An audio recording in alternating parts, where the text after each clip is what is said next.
Welcome to Shovelware Diggers.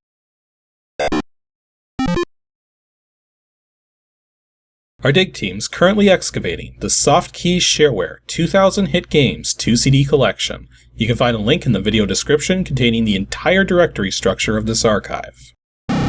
Here's what our diggers have for week 123. For more information on how to join the dig team, simply follow the Patreon link in the video description. Now without further ado, let's get started. Now before we get to our first actual dig, we're actually going to revisit a dig from last week, DOSGAMES / KidGames / Toy Boxes, which was a team dig by Matthew Belshin and Dick DeYoung, because there's something someone pointed out that I feel like I should show. So I wanted to take a quick look back at this because someone mentioned something over on YouTube about, if you take a look at the side there, you see that sort of sparkling star that's moving towards the edge? They thought it looked like kind of like a fuse and wondered what would happen if it reached the edge. Well, I already know what happens, which is why I'm even deciding to do this, because this is kind of interesting. Anyways, I'll just let it play out.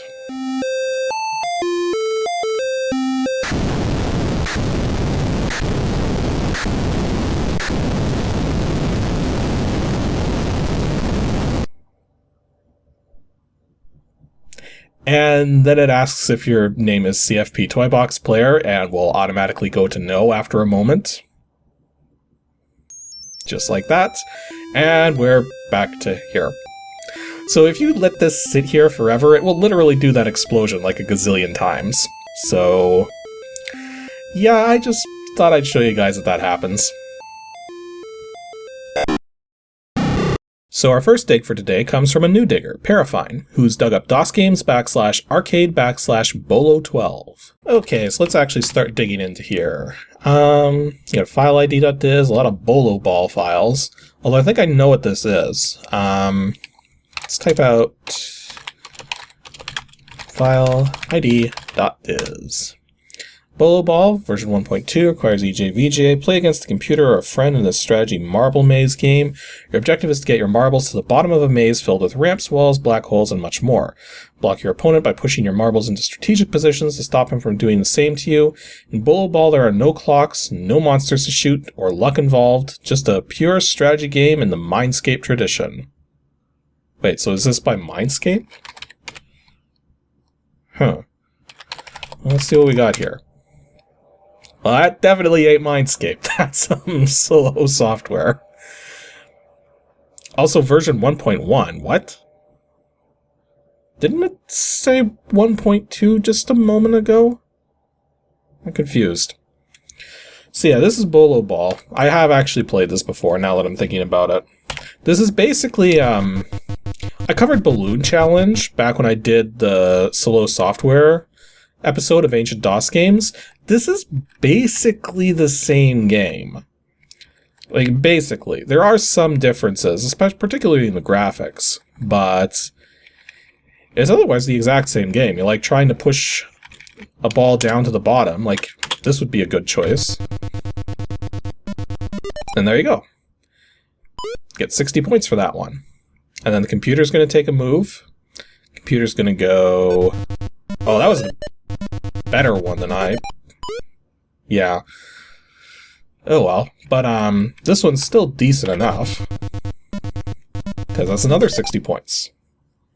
So yeah, it's basically Balloon Challenge, but inverted. So instead of hot air balloons rising into the sky, you instead have marbles you're trying to push down. So now, where would be the best place to go? See, I don't know what the webs do, which has me worried about pushing the marble there. So I'm just gonna go with this one. Of course, that actually gives him another shot at... Yeah. Should have noticed that. Ooh, well. So the computer's probably gonna beat me on this one just because of the fact I'm not paying close enough attention. Okay, yeah, I definitely don't want to push either of these, because the moment I do, it opens up a potential to score a lot of points. So I want to try to save these for later. Oh, the webs are just teleports. So does it always teleport to the same place? It's an interesting question. It does not. So it's kind of like random chance then. Okay, let's see if this will actually... Yep, it does go all the way across. So yeah, it's very similar rules to Balloon Challenge in that sense. Because yeah, I'm in the lead right now, but it's pretty close. Just based on what's still left on the board here. Okay, so he just made a move that's going to allow me to get a lot of points right here. See, I think I pretty much have won this, unless you lose points for having the marbles stuck up top, but I got a funny feeling that's not the case, but we'll see. Wait, removing gray blocks, what? I didn't know this was gonna happen. Okay, so this might change the scores significantly.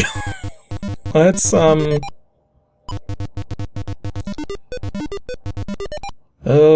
dokie, I had no idea that was gonna happen.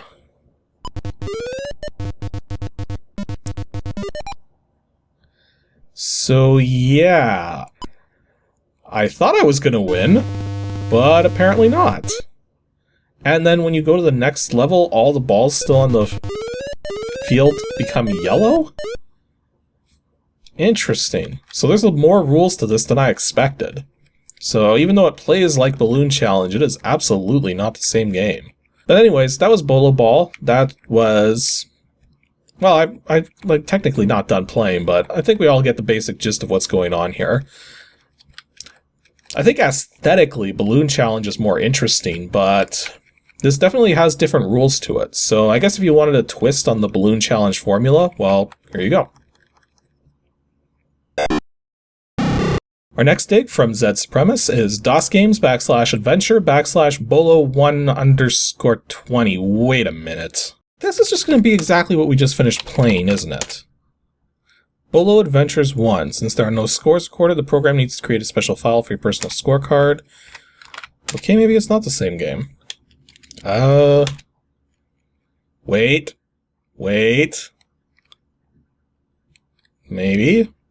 I'm not sure now. It's still Solo Software. This is from 1991. Okay, we got different floors we can pick from. This is not the same game.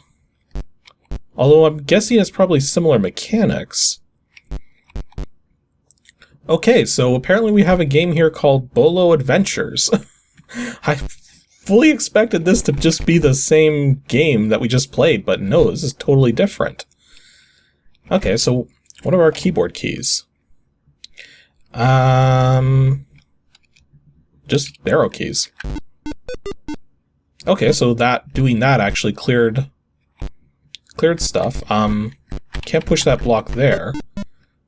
Although we can push it like that. Interesting. So what am I trying to do then is the question.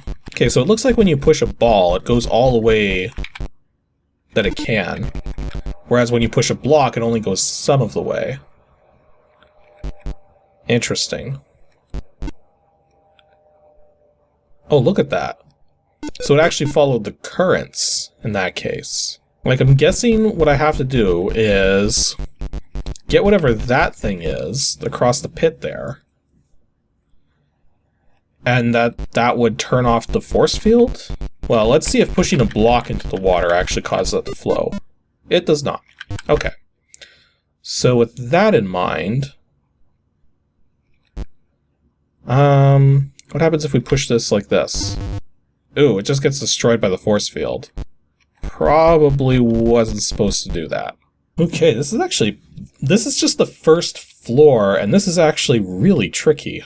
Like, can we actually... Whoops, I did not mean to do that. But at least we can test. Can we push the ball over that? No, we can't.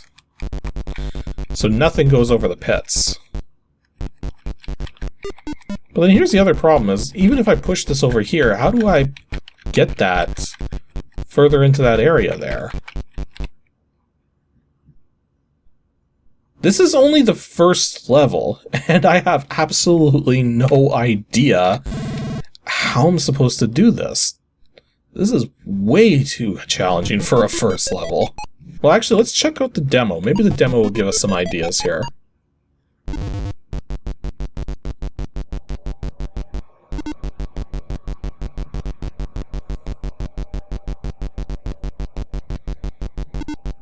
So far the demo doesn't look too, Oh, the balls actually block the laser beams. That's good to know. I thought it'd be just like those electrified floors where it would actually just destroy the ball.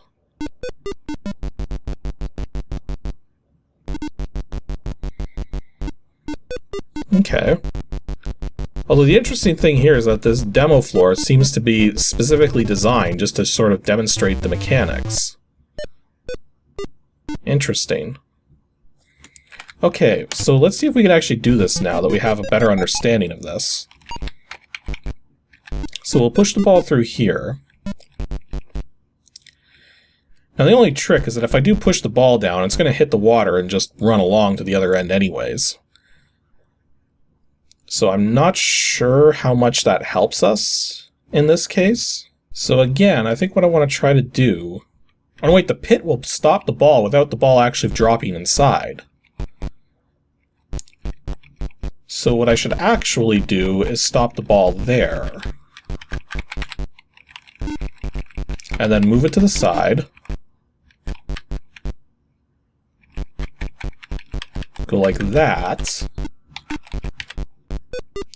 There we go. We're making progress now.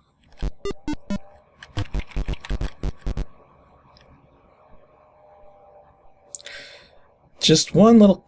Well, actually, no, it's not a catch. I think we should be fine here. So just push the ball down like that. Over like that. Grab this thing. The electrified floors disappear.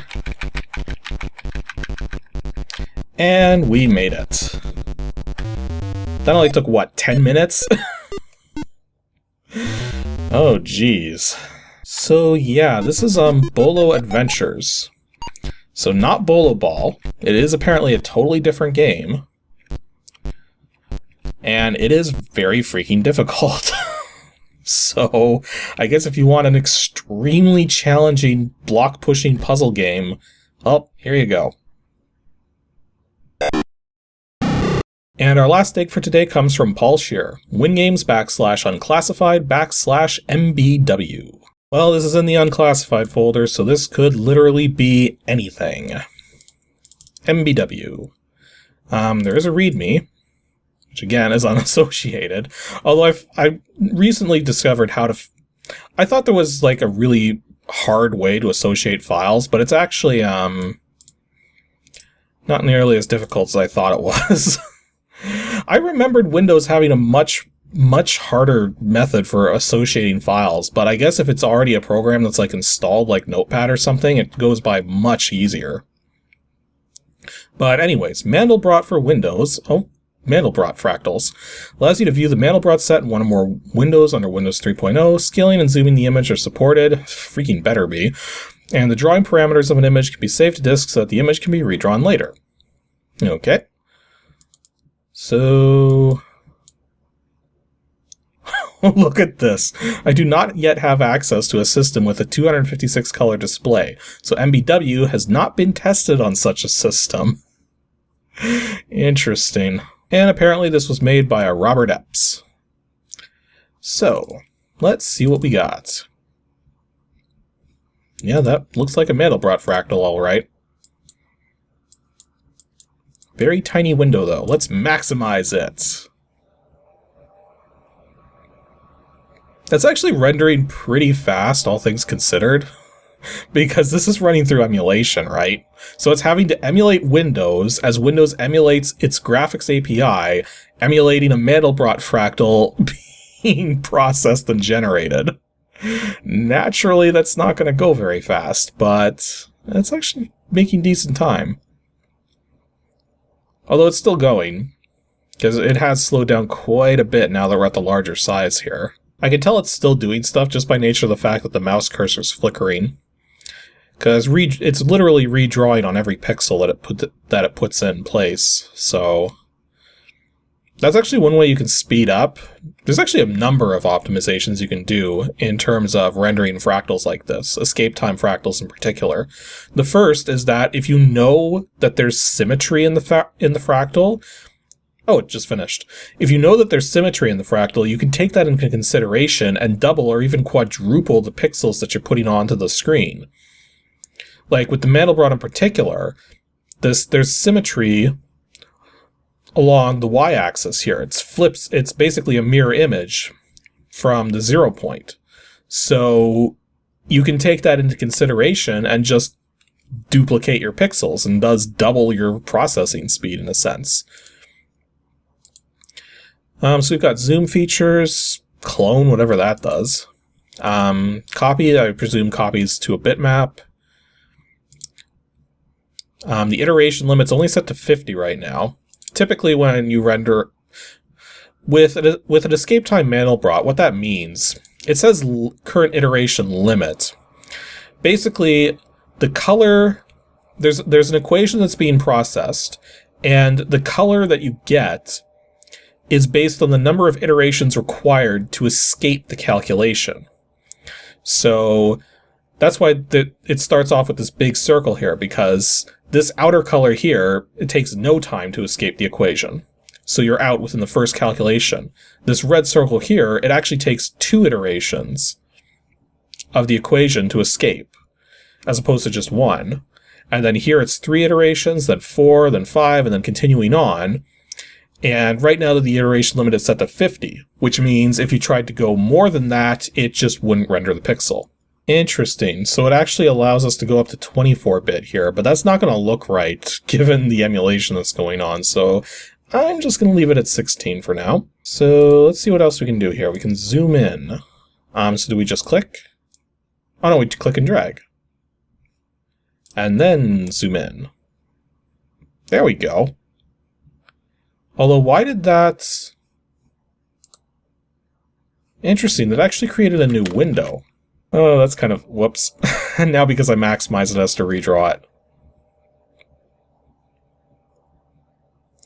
Given the fact that this is processing through multiple layers of emulation in a sense, it's actually working pretty decently. Now, for anyone who wants to look more into these kinds of fractals, a Mandelbrot program like this is a neat little thing, but there's way more advanced fractal software out there. I believe the most common one that was used back in the 90s and early 2000s was Fractint, which is Fractint.